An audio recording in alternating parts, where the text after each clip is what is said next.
모두가 강남에 살 수는 없죠. 하지만 강남에 살고 싶어 하죠. 그래서 강남은 집값이 비싸요. 그럼 지금의 시장 상황은 뭐냐면 예를 들어 한 5억 들고 있는 30대 초반의 미혼 팀장이 사기에 가장 좋은 지역이거든요. 그럼 하나에 집중하면 어디에? 서울이죠. 서울에서도 도시, 강남, 상남 이렇게 들어오는데 거기서 이제 약간 논외로 쳐야 되는 게 X인 거죠. 오늘은 특별한 손님을 모셨습니다. 부동산 114 윤지혜 수석연구원님 모시고 얘기하려고 그러는데요. 간단하게 소개 한번 해주시겠어요? 네, 안녕하세요. 부동산 114에 근무하는 윤지혜 수석연구원입니다. 저는 주로 이제 공중파 위주로 활동을 하는데 오동혁 대표님이 초대를 해주셔서 제가 왔는데 대부분 이제 세미나 방송 위주로 활동을 하고요. VIP 컨설팅과 관련해서는 주택시장 위주로 지금까지 경력이 한 13년 정도 되는데 한 500여 건 이상의 상담 경력을 갖고 있습니다. 제가 빌딩만 전문으로 중개하다 보니까 아파트를 잘 몰라요. 최근에 이제 매수하시러 오시는 매수자분들이 그냥 다 짰나 봐. 다 하시는 얘기들이 저 아파트가 2개 있습니다. 하나는 제가 살고 있고요. 하나는 이제 전세를 줬는데 이 전세 준 걸 팔아서 그 돈 가지고 건물을 살까요? 또는 전세 준 거를 전세금을 올리지 않고 그 룸을 가지고 대출 좀 받아서 뭐 건물 사러 왔습니다. 그리고 이제 건물은 사기 위해서 제가 한 15억 정도 들고 있습니다. 뭐 이런 얘기를 하다 보니까 그 얘기부터 시작을 하니까 아파트 얘기를 계속 할 수밖에 없는 거죠. 그렇죠. 아파트 얘기를 한 20분, 30분 하는 거죠. 그 아파트는 오를 것 같냐? 난 빌딩 전문가인데. 그래서 저도 아파트에 대해서 관심을 좀 많이 가지면서 연구원님한테 여쭤보고 싶은 게 아파트 가격은 오를까요? 질문을 2가지를 하셔야 돼요. 아파트가 오를 거냐, 주택이 오를 거냐. 그러면 다시 질문하면 아파트는 오릅니까? 아파트는 오른다. 쪽이 맞아요. 그러니까 설명을 드릴게요. 왜 그러냐면 빌딩이라는 자산이 그 사이에 많이 올랐죠. 그렇죠. 그러면 빌딩이라는 건물은 세상에 많은가요? 많지 않죠. 많지 않죠. 그래서 희소 자원 중에 하나가 되는 거죠. 그러면 모두가 사실은 강남 3구에 살고 싶어 해요. 그렇죠. 다. 그렇죠? 근데 모두가 강남 3구에 살고 싶어 하면 어떻게 될까요?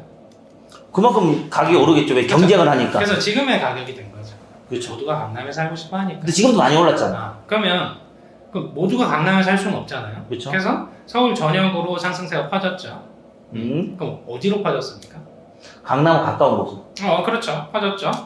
결국은 무슨 얘기냐면 모두가 강남에 살 수는 없죠. 하지만 강남에 살고 싶어 하죠. 그래서 강남은 집값이 비싸요.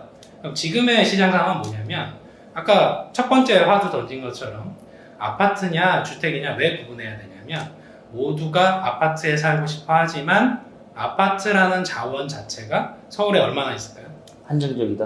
별로 그렇죠? 없다. 전체 서울 주택 재고의 한 절반 정도만 아파트입니다. 그러니까 서울에 사는 대부분의 분들이 아파트에 살고 싶어 하는 거죠. 다만 신축은 더 적죠. 그렇죠. 준신축이라고 10년차 이내에 아파트는 더 적죠. 그렇죠. 그러다 보니까 원래는 우리가 신축 중심으로 최근 2, 3년 동안 많이 올랐어요. 근데 최근에는 구축도 오른다는 얘기 들어보셨죠? 그렇죠. 왜? 아파트니까. 아파트니까. 아파트니까. 그럼 아파트 이외에 비아파트라고 부르는 주택 유형 중에 고급 주택을 제외하고 그 외의 유형들은 선호도가 굉장히 낮아요. 왜? 현금 유동성 하는데 굉장히 어려움을 겪거든요. 환급성이 떨어진다. 그렇죠. 환급성이 떨어지죠. 그러다 보니까 그러면 아파트 재고는 한 170만 채 정도 서울시에 있는데 모두가 다 가지고 싶어 하죠. 서울에 지금 1000만 인구 중에 가구수로 구분하면 좀 더 쪼개지죠. 한 절반 이하로 쪼개지죠. 그분들이 아파트 유형의 170만 채를 가지기 위해서 노력은 하지만 모두가 신축을 가질 수는 없으니까 구축에도 손을 대기 시작한 거죠. 그래서 지금의 시장 보면은 아파트 가격의 상향 평준화가 저 강남에 해당되는 저 가격까지는 가지 못하지만 그 가격을 따라잡기 위해서 기존의 구축까지 열심히 달려가고 있다. 이런 국면에 있기 때문에 그러면 강남에 있는 아파트 가격이 크게 뛸 거냐? 그런 관점은 아니에요. 다만 중저가에 해당되는 아파트들은 아직도 오를 여지가 있다. 이런 관점인 거죠. 다만 비아파트는 아직 오름세가 그렇게 뚜렷하지는 않다. 여전히 선호도가 낮아서. 그럼 결론은 아파트가 아닌 비아파트 주택은 오르지 않을 거고 오르지 않는다기보다 오름폭이 적을 겁니다. 오름폭이 적을 거다. 왜냐면 근데 황금성이 떨어지니까 네. 그 부분에 따른 기회비용 고려하면 그건 결과적으로 손실이다. 손실이다. 네. 그래서 그 뭐 그런 이유들 때문에 매수자들도 손길이 덜 가니까 오름세가 적어지는 거고. 그렇죠. 그러면 강남의 최고가 아파트, 흔히 말하는 뭐 대단지에 있는 누구나 다 살고 싶어하는 아파트는 지금 고점이잖아요. 지금 그 처음에 설명하신 것처럼 다주택에 해당되시는 분들이 일부 정리를 하고 계시죠.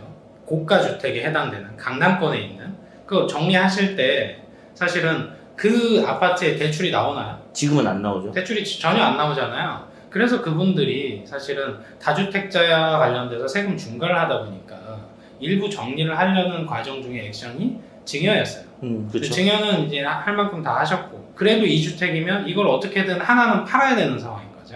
그래서 파는 거지 이게 떨어질 것 같아서 파는 게 아니라 세금을 두드려 맞기 때문에 파는 거예요. 그리고 차익도 그렇죠. 지금 시점에서 꽤 보셨고 그래서 1가구 1주택자가 되기 위한 거죠. 이른바 똘똘한 집 한 채 이슈로 가는 거죠. 그러면 50 넘으신 분이 자기 남은 아파트를 안 팔고 증여하기 위해서 늦둥이를 보시는 것도 괜찮잖아요. 아니요, 방법은 있어요. 손주에게 증여하는 거예요. 손주에게. 그러면 아직 시집장가 안 간 딸아들한테 빨리 결혼해라. 그래서 10대인데 강남에 집이 있다는 이야기가 그래서 언론에 회자되는 거예요. 그렇죠.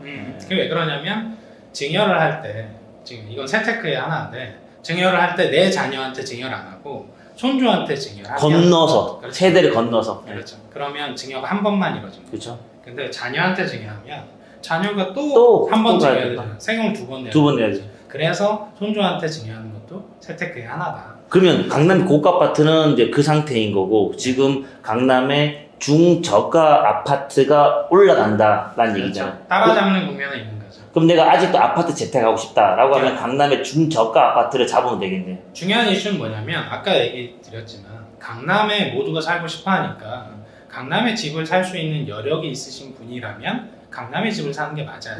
근데 가격 방어력은 확실히 강남 쪽이 뛰어나니까 사실은 이게 방어가 되긴 할 텐데 경우에 따라서는 단기간에 1, 2억씩 왔다 갔다 하는 게 강남 집이에요. 왜냐면 평당 1억씩 하니까 다음 주 됐는데 1억이 떨어져 있기도 하고 그 다음 주 됐는데 다시 1억이 올라 이게 왔다 갔다 한다는 거죠. 그래서 그 부분에 대한 변동성은 크게 고려하실 필요는 없고 과연 장기적으로 봤을 때 가격 방어가 되는 시장이냐 그럼 희소 가치로 봤을 때 강남권은 가격 방어를 한다 쪽으로 보셔야 되는 거고 근데 중요한 건 1가구 2주택자가 되면 과도한 세금 부과가 부담이 오기 시작하니까 그럼 내가 어떤 걸 내 평생에 1주택으로 만들 거냐 거의 지금 1주택자가 되면 2주택자가 되긴 좀 어렵고 그렇죠. 뭘 선택할 거냐 강남을 선택해서 1주택자가 되면 가장 좋은 거죠. 그래서 똘똘한 한 채라는 얘기가 계속 그렇죠. 나오는 거잖아요. 그렇죠. 그래서 자금 여력이 충분히 되시면 당연히 강남에 있는 신축 혹은 분양을 받으시면 되는 거고 그죠? 그렇죠. 그게 어려우면 중저가 주택 중에서 이른바 이제 노도광이나 금강구처럼 그 지역에서 인서울은 무조건 난 해야 되겠다. 근데 자금은 좀 한계가 있다. 그러면 외곽 지역에 있는 서울 인서울로 진입을 하셔야 되는 거죠. 그래서 9억 원 이하에 있는 대출 규제를 좀 덜 받는 것들을 자기 걸로 만들고 기다리는 겁니다. 거주하면서. 지금 저희 이제 원비팅의 팀장들 중에 최근에 이제 비팅 거래가 많다 보니까 팀장들이 중개 수수료를 거래를 많이 해서 중개 수수료를 많이 벌었어요. 벌어가지고 팀장들이 몇 억씩 들고 있는 팀장들이 여러 명 있어요. 물론 아직 미혼이고 물론 결혼을 갓 한 팀장도 있지만 그 팀장들한테 제가 아파트 사라.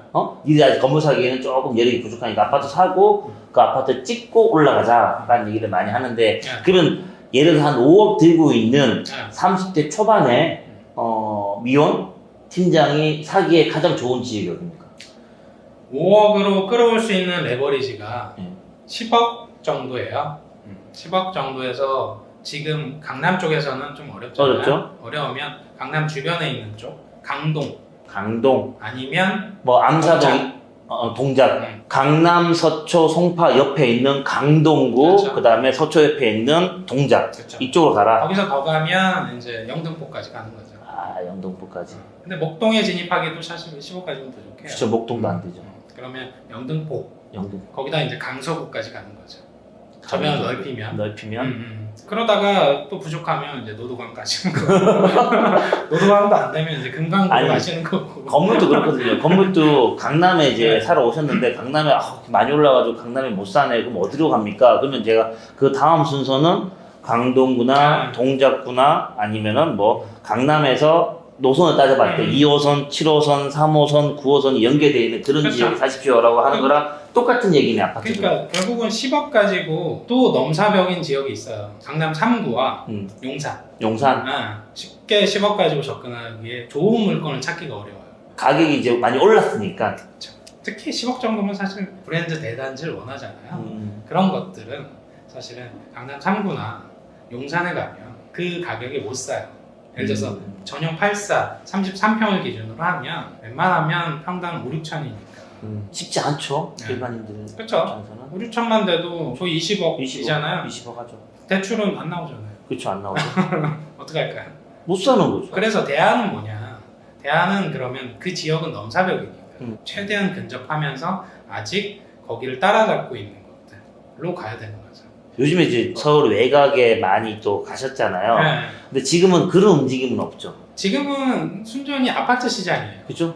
아파트 외의 주택 유형은 한남동에 있는 고급 단독주택이 아닌 이상 사실은 각광받기 어렵고 그리고 외곽으로 빠졌을 때 도심에 집 하나 있고 외곽에 타운하우스 같은 거 하나 마련해 놓잖아. 공기 좋은 곳에서. 지금 어떤가요? 2주택자 돼버리죠? 그쵸. 세금 중과대상이 되니까 이게 뭐야? 세금 폭탄 맞고 내가 왜 세금 중과를 받는 거야? 공기 좋은 공기 마시는 것보다 스트레스 받는 일이 더 많아. 그러면 외곽 지역은 팔아야 되는 거죠. 팔아야 되는 자산이 됐고 하나에 집중하는 거죠. 또 안 팔리잖아. 그럼 하나에 집중하면 어디에? 서울이죠. 네. 서울에서도 도시, 도심? 강남, 상남 강남? 이렇게 들어오는데 거기서 이제 약간 논외로 쳐야 되는 게 세종시인 거죠. 세종시는 앞으로 이슈화되고 중심지가 될 곳이니까 조금 다른 개념. 지금 세종시 사야 되나? 지금 세종시 하기에는 조금 부담이죠. 리스크가 크죠.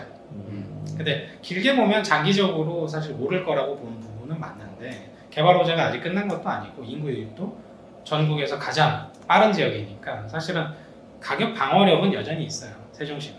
그럼 연구님 보실 때는 아파트를 고를 때 가장 우선이 돼야 되는 어떤 항목들이 있을 거 아니에요? 최고로 이게 제일 중요하다라는 항목 순으로 쭉 얘기를 한번 해주시면은. 그 부분은 빌딩이나 아파트나 동일할 거예요. 일단 입지 부분이 가장 중요한데 있지. 그 입지 부분 외에 추가적으로 고려할 부분들은 직주 근접. 내 주변에 직장하고 업무 시설이 업무 얼마나 시설. 가깝냐. 물론 업무 시설이랑 너무 가까우면 시끄럽겠죠. 그래서 약간 떨어진 곳들에 직주 근접하기 좋은 곳들을 선택을 해야 되는데 거기서 대단지면 당연히 좋죠. 브랜드도 있으면 당연히 좋은데 그 부분들은 사실은 교과서적인 얘기니까 그건 의미가 없고 가장 중시하는 것들은 뭐냐. 직주 근접과 관련된 거를 가장 중시할 거냐 혹은 환급성을 가장 중시할 거냐 혹은 나의 자산 가치에 맞는 가장 신축을 선택할 거냐 이런 부분들이 각기 다르니까 사실은 그 부분들이 다 혼합돼서 가장 좋은 거 하나라는 게 이제 강남권인 거죠. 예전보다 신축 아파트에 대한 수요가 좀 많아졌잖아요. 그죠? 예전에는 한 10년 전만 해도 재개발, 재건축 이런 것들에 대해서 좀 많이 수요층이 있었는데 어느 순간부터는 신축 아파트가 쫙 몰려가더라고요. 그렇죠. 그건 왜 그런 거예요? 왜 그런 거 같으세요? 뭐 좋은 곳에 살고 싶으니까. 아니야. 그게 커뮤니티? 아니고 커뮤니티도 커뮤니티인데 구축과 신축을 가보시면 맞다. 왜 그럴까 그냥 이해가 바로 되세요. 그건 현장에 답이 있는데 사실은 최근에 이제 건설사들이 브랜드 아파트 중에 프리미엄 브랜드를 만들었어요. 현대 같은 경우는 DH라는 걸 만들었고 사실은 대우 같은 경우는 푸르지오 서밋이라고 있죠. 서밋. 그렇죠. 그런 브랜드들이 프리미엄 브랜드로 만든 거예요. 그래서 거기에 가보시면 그 단지가 주상복합이 됐든 일반 아파트가 됐든 기존의 아파트와는 차원이 달라요. 특히 보안 문제가 다르고 주차 공간도 틀리고 커뮤니티 공간은 말할 것도 없고 관리비 효율성 그리고 평면 이런 부분들이 완전히 달라요. 그런 그래서 아파트 안 다른 살아봐서. 차원이에요. 다른 차원. 안 살아봐서 내가 모르구나. 전 40년 된 아파트에 살고 있거든요. 묶였어, 재건축 묶였어. 그러시다가 이제 반포에 이제 뭐 서밋 이런 데 한번 가보시면 이게 완전히 다른 개념이구나라고 느끼실 거예요. 그래서 황금성도 황금성인데 거주에서의 만족도 부분은 구축과 신축은 완전히 다른 개념이에요. 그래서 프리미엄이 형성이 되는 거예요. 그럼 이제 프리미엄 아파트들이 많이 생기면서 자연스럽게 신축 아파트를 원하는 수요자가 많아진 거는 자연스러운 현상이다. 그렇게 궁금하면 네가 한번 살아봐라.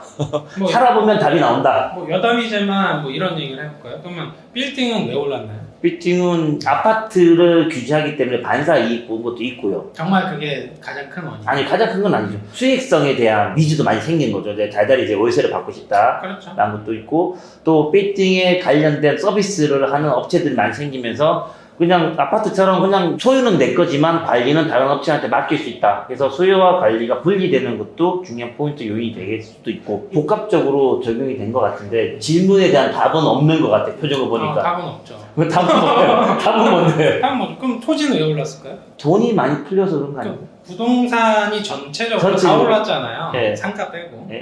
통화량이 늘어서 그런 거 아니에요? 그렇죠. 통화량이 늘어난 거죠. 무슨 의미냐면 하다못해 1인 유튜버가 늘어나면 늘어날수록 더더욱 아파트. 왜? 빌딩한테는 좋은 얘기는 아닌데